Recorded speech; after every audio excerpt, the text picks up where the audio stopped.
Tonight's bedtime story is called Instructional Calls, and I wouldn't say that I'm bad at following instructions, but I am bad at hearing instructions. Let's begin. The first instructional phone call came when Dean was 14. His parents had left him at home for the evening while they went to the Multi-Oak Aquarium without him, so he couldn't ruin the trip with boring speculation about what the starfish were thinking. Dean had been sitting in front of the TV for an hour and a half, moving only to adjust the rabbit ears and to scoop more melting ice cream out of the tub sitting next to him in the carpet in the den, when the phone rang in the kitchen. He jumped to his feet and ran to answer it, excited to tell whoever was calling that his parents were unavailable.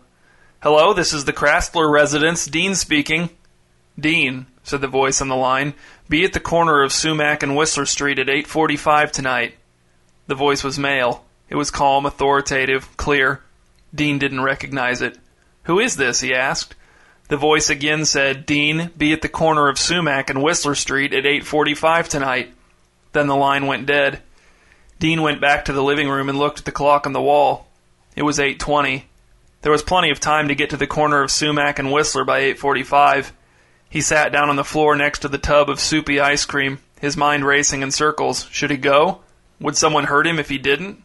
There hadn't been a threat, implied or otherwise. In fact, there'd been no mention of consequences at all, good or bad. 8:45 came and went. Dean's parents came home. They were upset about the wasted ice cream. Dean went to bed without mentioning the phone call and rested his head on his familiar pillow, his familiar covers pulled up around his neck, his mattress springs letting out familiar creaks every time he shifted his weight. The second phone call came 3 weeks later. Dean was in the house by himself while his parents worked in the front yard. He'd been helping them for a while, but had been sent inside when he'd feigned a dizzy spell that he told his mother must have been brought on by heat stroke. She hadn't believed him, but she was so disgusted with his performance that she wanted him out of her sight. He was reading comic books on the couch when the phone rang. Right away he thought it might be for him. He let it ring and ring until he heard his mother yell through the screen door, "Dean, for heaven's sake, if you're not going to help in the yard, at least answer the phone." He got off the couch and went to the kitchen, the tile floor gritty and cool on his bare feet. He picked up the phone and said, "Hello?" "Dean," said the voice, "ride your bike to the Get and Go gas station. Purchase a bottle of chocolate milk." Dean hung up the phone and returned to the couch. "Who was it?" asked Dean's mother, standing on the front porch with 2 limp, freshly pulled weeds from the flower bed in her gloved hands. "They hung up right when I answered," said Dean. "Why don't you come back outside?" said his mother. "I think the thought of you in here reading comic books irritates me more than the sight of your poor yard work." The calls continued, sometimes months apart, sometimes several in the same day. Dean moved to different towns in different states, and the voice found him.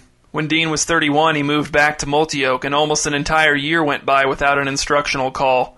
He thought they were done forever, but then one day while his wife and 2 kids were gone swimming in a family friend's new above-ground pool, the phone rang, and when Dean answered, the voice said, "Dean, drive south on the interstate until you see a slow-moving livestock truck. Follow it." "Welcome back," said Dean, and hung up. He stood in the kitchen for a while and looked at the drawing his son had done of him in his kindergarten class. His son's teacher had labeled it Dad so Dean would know he was the subject. It looked nothing like him. It didn't even look like a person. Dean wondered how long it would take him to catch up to the livestock truck. 10 minutes? 2 hours? That was the trouble with the voice's instructions. It omitted so much pertinent information. Dean went outside and contemplated the overflowing gutters on the house. Then he remembered he'd loaned his ladder to the New Pinnacle Church youth group for a service project and had never gotten it back. The only reason he and his family had even visited the church in the first place was because Dean had seen the youth group installing a wheelchair ramp for his handicapped neighbor, and now he couldn't clean out his own clogged gutters. Sometimes Dean couldn't stand how connected everything was. When Dean bought cell phones for the whole family in one fell swoop, the voice started calling him exclusively on his cell, especially when he was driving to and from work. When the voice called, the name on the caller ID would be someone Dean knew, but when he answered, there would be the voice, telling him to go somewhere and do something. Dean started hanging up before the voice finished its instructions. The entertainment value of listening to what was expected of him this time had long since worn off. In all its years of calling, the voice never answered questions. It never identified itself. It never even sounded like it cared that Dean had never once followed its instructions.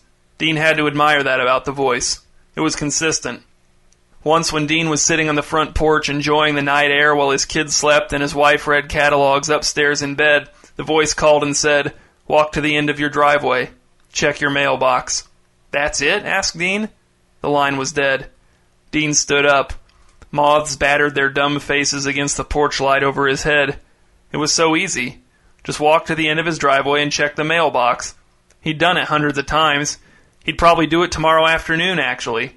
The voice just wanted him to do it now, too. It was so convenient.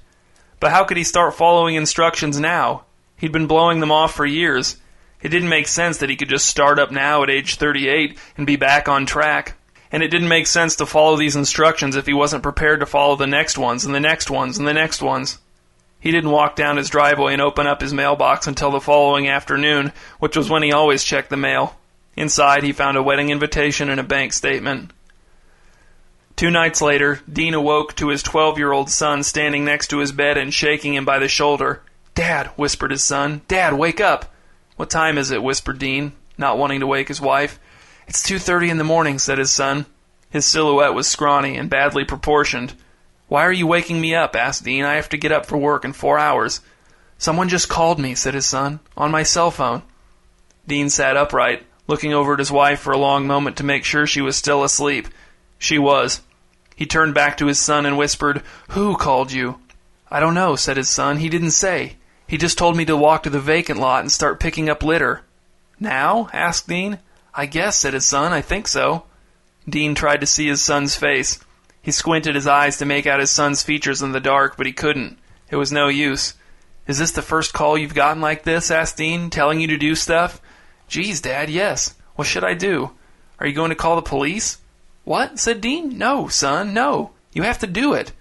"Do it?" said his son.